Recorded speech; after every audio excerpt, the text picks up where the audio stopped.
Mr. Emery will see you now, the receptionist told me. He's in the second office on the left. I nodded to the young woman and headed down the hall to the door she had indicated. Knocking, I opened the door. Behind the mahogany desk sat a rather unassuming man in his 40s.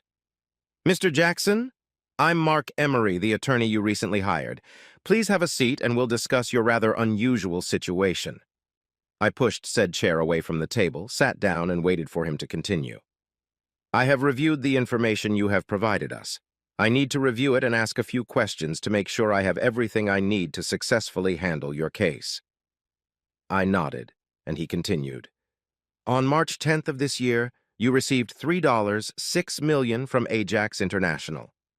This amount was the result of negotiations between Ajax International and your attorney, Belinda Beckwith. Esquire Miss Beckwith works at Logan & Logan, the nation's largest personal injury law firm. Is all of this accurate? I can't say definitively that Logan & Logan is the biggest bunch of crooks in the country, but they make that claim, I replied. I see, Emery replied. Of that amount, Logan & Logan received $2 million, which is their standard 33% fee. So you received $4 million to alleviate the pain and suffering you experienced because of Ajax International's irresponsible actions. Were you satisfied with the settlement that Miss Beckwith negotiated as your representative at the time? I was actually angry that my wife of 6 years cheated on me with a coworker, but yes, the money helped calm my ruffled feathers, I admitted. Maybe Ajax will learn to abide by their own rules. Mr. Jackson, did you have a contract with Ajax International? Did you work for them at the time of your wife's affair or during the time you were receiving compensation? No, I work at a Ford dealership on Main Street. I'm one of their best technicians. I'm doing fine, I quickly added in case the guy thought I was some kind of loser. Are you telling me that you had no written or verbal agreement with Ajax International, but you and your rather handsome attorney insist that they owe you over $3.5 million because 2 of their employees had carnal relations one weekend while you were fishing on Silver Lake? Emery asked bluntly. I'm not ready to accept that my wife actually enjoyed sex with that asshole, even though she walked around with a big smile all the next week, I reluctantly admitted. You're a lawyer! You know that Ajax had to make a deal with me because of my failure to comply with company policy, which clearly stated that there should be no relationship between supervisors and subordinates. End of story. And did the company policy state that spouses of cheating employees would receive large monetary compensations? Emery asked, rather irritably. Of course not, I replied in annoyance. That would be pretty silly if it was in writing, wouldn't it? Everyone knows it's an unwritten part of any employment contract. I understand, Emery replied, as I began to realize that he clearly didn't. From what I can tell, you told Miss Beckwith that you absolutely believed that you did not have to be part of the agreement between the 2 parties to have an interest in that agreement. In fact, you told her that as an interested and aggrieved third party, you had a right to seek compensation from a company with which you had no agreement. Is that correct? Yes, you know that's correct. It's a key unwritten section in every company's labor policy. I didn't need to have a copy of the policy, know exactly what it said, or be a party to the agreement. They had a policy, but they didn't enforce it properly. As an injured, interested third party, I was entitled to compensation, I insisted. Every lawyer should internalize this on the first day of law school. Frankly, this is never part of the law school curriculum.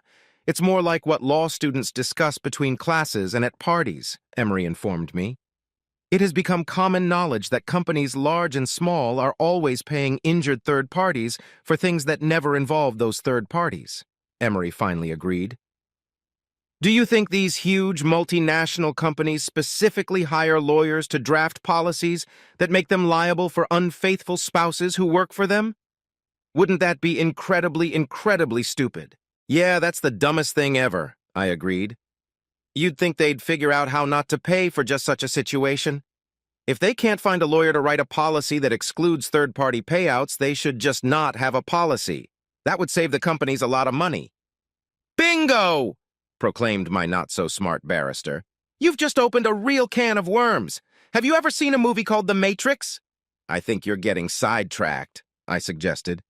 This movie presents a very interesting concept of world order, but it has nothing to do with my situation. Aren't you wondering why the company has to award you and thousands of other pissed-off husbands millions and millions of dollars every year because of an unwritten section of the labor policy? Because they have to, exclaimed I. That's just the way it is. That's all we need to know. Don't try to confuse me with logic or facts. I know my rights. Your mindless insistence that third parties are actually part of the contract is why you have this problem today, Emery explained nonchalantly. Miss Beckwith is a very attractive woman, isn't she? She dresses to maximize her attractiveness, doesn't she? Emery asked. I was beginning to doubt the abilities of my new legal wolfhound. Yes, she was attractive as hell, but that didn't give her company any rights to my end of the deal. We were consenting adults and we were acting on mutual consent. Please humor me, Emery insisted rather than asked. According to my information, the second time you met with her to discuss your case, her left breast accidentally fell out of her dress. You stared at it in amazement for 23 seconds before she put it back into her rather low-cut top. Is that right? Are you asking me if it's true that you were given this information, or if it's true what actually happened? I deftly parried. Touché, Emery replied, grinning broadly. Is that what really happened? I didn't time it, but I can assume it's pretty accurate, I replied. We got a copy of the videotape, and that's exactly what happened, Emery objected. I can see why you're at a loss for words. Those are beautiful-looking breasts. Did you know that Logan & Logan has a rule that if an employee's breasts accidentally fall out of their restraints and into plain view, the employee has 30 seconds to cover them back up? That's the dumbest thing I've ever heard. How many employees could have such a problem to necessitate the creation of a policy governing this rare occurrence? I asked. Exactly. You are beginning to realize, albeit somewhat belatedly. Oddly enough, this has become a fairly common problem for the women in this firm, all of whom are very wealthy. They often have closet malfunctions during client meetings, especially since the new policy went into effect. I find that damned odd. Do you think it's a coincidence or some kind of conspiracy? I wondered. Let me ask you this, Emery said. Did both of her breasts fall out on your next visit? Did you reach out for those beautiful breasts before she could put them back in? Were they as amazing as they appeared at first glance? Better than in any video movie you've ever seen, I replied enthusiastically. She wasn't a slip of the tongue, and she wasn't a slip of the tongue. They were natural, full and firm as hell. I got it. What's more, I have the videotape, Emery informed me. The problem is this. According to Logan and Logan's new policy, customers are not supposed to grope their female employees' breasts if they happen to stick out of their tops for less than 30 seconds. That's another weird piece of information, I agreed. I didn't know that, but why should that give them the right to sue me? I didn't know that rule, and I certainly never agreed to anything even remotely similar. I figured that since they were making such a lot of money on my case and I knew that her breasts didn't accidentally fall out a second time, I, as a client, had the right to fondle these puppies a little. Don't you understand? You gave an affidavit and even videotaped it, stating that you strongly believe that the company's policy definitely affects third parties. In fact, you were compensated $6 million for that very belief. Now, Logan & Logan insists that you are a third party who violated their policy, which is good for the goose, and all that. They want compensation for your actions that violated their policies. And that's why they're suing me for $4 million? I never knew this policy existed. I never agreed to it. They can't expect to win anything from me. Remember when I asked you about the movie The Matrix? That situation is the reason, Emery explained. All seems to be not well in our world, to say the least. Inexplicable things are happening all around us. I work at a think tank that studies these strange phenomena, and we've developed an interesting theory about it. I'd like to discuss it with you. Now I was very concerned. It seemed to me that my lawyer was some kind of conspiracy theory proponent. I decided to stop him with sound logic. Are you out of your mind? I demanded an answer. I don't even know what you're talking about. Here's what you're saying. Am I crazy? I don't think so. Just listen to my explanation and keep an open mind, Emery said with a strange chuckle. No company has a policy of indecent fraternization among co-workers that even remotely suggests they would pay third parties with whom they have no contractual relationship. They have well-paid and highly trained lawyers who draft their policies to prevent just that. Yeah? Then why the hell did I get $6 million when my whore wife slept with my manager? Answer that question, I replied with some anger. That's what I'm getting at, Emery practically chuckled. There is no reasonable explanation except for what? We're in a fucking matrix where the code writers make the rules and we blindly and stupidly follow them? I stated with a snide chuckle. We're not even real. I was on a roll. You think Miss Beckwith's breasts are the work of a genius code writer who was able to create those gravity-defying breast fives so gracefully positioned on those glorious mounds? Emery was like the cat that got the cream. He smiled understandingly at me and nodded his head. You are beginning to understand. Let me ask you a few questions. Your answers will help clarify our theory. Did your wife's lover end up with crushed balls by any chance?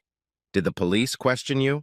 If so, did you happen to have an alibi for the very night he got his nuts crushed while you were playing poker with your buddies? Did all of your buddies vouch for you? Were they all already divorced? Have they all caught their wives cheating in the past, and by some strange coincidence, played poker on the nights their wives' lovers got their nuts crushed in a dark parking lot? Were all those nuts crushed in the unlit parking lot of the Rusty Spoon Bar between midnight and 2 a.m.? I guess it does sound a little suspicious when you put it that way, I admitted. But the cops never pursued the case. None of us were ever accused of crushing anyone's households, and we were all, of course, completely innocent. Don't you find it curious that just last year, in the unlit parking lot of this bar in the early morning hours, 47 men who had been caught cheating with a married woman had their balls crushed? Strangely, the bar was never sued. No lighting was installed, and none of the men who had their privates crushed were ever charged in connection with this castration. Oddly enough, men with married women still frequent the establishment. There sure are a lot of dumb bastards there, I suggested. Are you trying to make some kind of point with these coincidences? Did you and all your divorced friends own your homes before you married your wives? Have you retained all ownership after your divorce? Do you own a software company? Do you have a secret offshore account? Do you drive a Mustang or perhaps restore an old GTO? Have you served in the Special Forces? If so, do you keep in touch with your old comrades in arms? What's the big deal? I asked. You just described me and most of my friends. We are all good people who have worked hard to get where we are. All we ask of our wives is respect.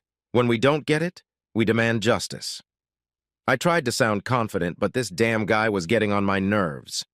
I consider myself a pretty smart man, but I never noticed these coincidences before.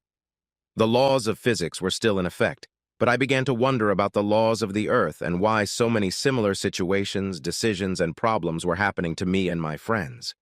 Could it be that we're all puppets of some nerds writing code, working from our parents' basements in what might actually be the real world? Let's skip this nonsense, I insisted. I want to know how the hell Logan and Logan can sue me for millions just because I played with Miss Beckwith's big boobs. The very ones she dumped out in front of me without any hint that I wanted to see them. Why did they fall out of her top in the first place? What's going on? Despite everything I was taught in law school, it seems that third parties somehow automatically get paid if someone doesn't follow company policy without even knowing about the policy and never agreeing with it, Emery explained. Logan and Logan was simply following the established but unwritten rule that if two parties agree to something, then a third party who is indirectly involved in that policy is somehow part of it. If the third party can be awarded money when the parties who agreed to the policy violate the policy, it follows that the third party can be sued for violating company rules with someone inside the company who agreed to the policy. It's simple. You are completely screwed. Who the hell came up with this nonsense in the first place? I angrily demanded. That's not the way the world works. You were happy enough when you could keep your money in offshore accounts, crush your wives' lovers, keep your house, own a software company, and squeeze Miss Beckwith's big boobs, Emery pointed out. It's just a natural progression of the unwritten rules we'd like to see in reality. Logan and Logan obviously have some influence, too. The situation you find yourself in will soon become as common as your wives' sweethearts' crushed nuts, dark parking lots, incompetent police, ridiculous alibis, and lawsuits against a company because two of its employees bumped bellies. Is there any way to stop this snowball? I asked Emery. Is there no hope? I'm glad you asked. Even as we speak, some of our greatest minds are working to solve this problem in our system, Emery assured me. We want to divide each state into districts defined by character traits and lifestyle. We're going to campaign to have all the men who not only accept their wives having lovers, but encourage it, along with the humiliation it entails, live in Cookland. This is a surprisingly large portion of the male population. I predict that this will be a very popular vacation spot for single men, as well as married men who like to have a little fun on the side. Sex for these male visitors will be safe, free, and quite desirable. I think it will be, I enthusiastically agreed. As soon as I find out where it is, I'll head straight to Cookland. It seems like the perfect place for guys like me. The next second division will be called Hot Country. It will be home to a unique yet surprisingly large population. The residents of this division will be made up of people who enjoy swapping spouses, hot wives, foxes, married whores, deer, cuckolds, and bulls, alpha males, Emery revealed. Leave me out of this shit, I said firmly. I like the idea of grooving on some top-notch married woman in Cookland. It sounds a lot easier, nicer, and more profitable. The third neighborhood will be where guys like you and me will live until they marry some lucky bitch. Singlesville will be made up of single people, naturally. They'll move out of there when they get married and come back when they get widowed or divorced. We're going to have Gayland. It's obvious, and frankly, no one will care what happens there as long as it stays within the designated area. Seems logical to me, I said shrewdly. Last but not least, Justice, this will be the best place for married men to live. Cheaters who try to scam real men will suffer greatly there. It will be very similar to the way we live now, only the scales will always tip toward justice. And, by definition, justice is what real men always strive for. We work hard and provide for the lucky ladies we marry. We can discard whores and harlots as bad habits. Damn right, I declared. We married men should call it utopia. We'll finally get the world we so deserve. And then a sudden uneasiness came over me. Will it be real? I ask you, will the code writers collaborate and create this perfect world? Really? The authors seem to want it even more than you do. Rest assured that the nuts of the wicked will still be crushed in dark parking lots by real men who truly love justice.